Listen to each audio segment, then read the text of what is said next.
सर्ववासी गरुन् हे औँसीको दिन घाइतेहरू भैलो त्यसैमा घरको परेवा पंक्षी उड्दैमा फेरि आँगनी ढाकुन् हे औँसीको दिन घाइतेहरू भैलो त्यसैमा घरको लाला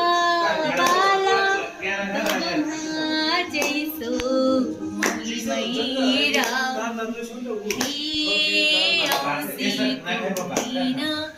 गाईतिहारो भैलो त्यसैमा घरको लक्ष्मीले सदैव सर्ववासी गरुन् हे औँसीको दिन गाईतिहारो भैलो त्यसैमा घरको माताजीले पानी हे छुँदा हे औँसीको दिन गाईतिहारो भैलो हिरा हैन मेथी हामीले जानेको